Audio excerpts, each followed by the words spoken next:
ఫిబ్రవరి నెల 1వ తారీఖున చేసేటువంటి మాఘ స్నానము చాలా విశేషమైనటువంటిది అని చెప్పి మనం చెప్పుకోవడం జరిగింది.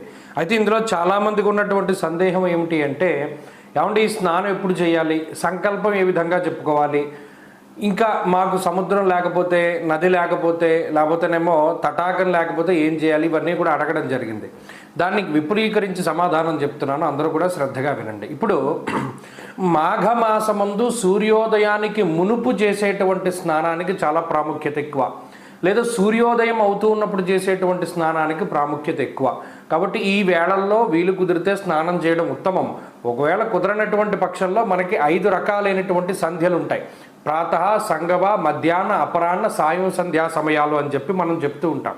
ఇందులో ప్రాతకాలంలో చేసేటువంటి స్నానానికి, అలాగే వీలు కుదరనటువంటి పక్షంలో సంగమ స్నానంలో కూడా స్నానం చేస్తున్నారు. అందుకని ఉదయకాలంలోనే ఎక్కువగా స్నానం చేయడానికి ప్రయత్నం చేయండి, అంటే 8 ఆ ప్రాంతం వరకు కూడా. సంకల్పం ఏం చెప్పాలండి అంటే, నేను ఈ సంకల్పం మొత్తము కూడా ఈ కింద డిస్క్రిప్షన్లో ఇస్తున్నాను, అందరూ కూడా శ్రద్ధగా సంకల్పం చెప్పుకోండి.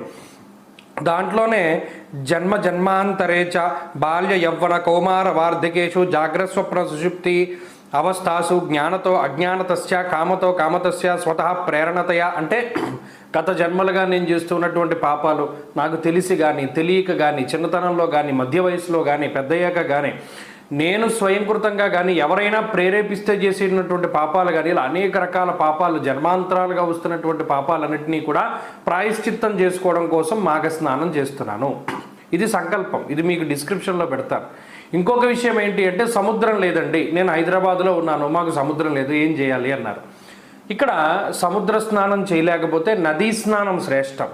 నదీ స్నానం చేయలేకపోతే తటాకము, చెరువుల దగ్గర స్నానం చేయడం శ్రేష్టము. చెరువు కూడా లేదు అంటే ఏదైనా మన ఇందాక ఇంటి దగ్గర చేసేటువంటి స్నానంలో కూడా గంగా గంగే త్రియో భురుయాత్ యోజనానాం శతైరపి ముచ్యతే సర్వపాపేభ్యో విష్ణులోకం సగచ్చతి. స్నానం చేసేటప్పుడు 3 సార్లు గంగా గంగా గంగా అని అనుకుంటే అది గంగా స్నానం చేసిన ఫలితం వస్తుంది అన్నారు. లేదు, ఇంకొక విషయం కూడా చెప్పారు. గోధూళి, ఆవు గిట్టల ద్వారా ఏర్పడేటువంటి గొయ్యి ఉంటుంది కదా, ఆ గోతిలో కొంత నీరు పోసుకుని ఏదైనా చిన్న స్పూన్ తోటి మార్జంతం చేసుకున్నా కూడా మాఘమాసంలో విశేషమైనటువంటి స్నాన ఫలితం మనకి చెప్పారు. కాబట్టి ఈ రకంగా ఎలాగైనా సరే స్నానం చేయవచ్చును.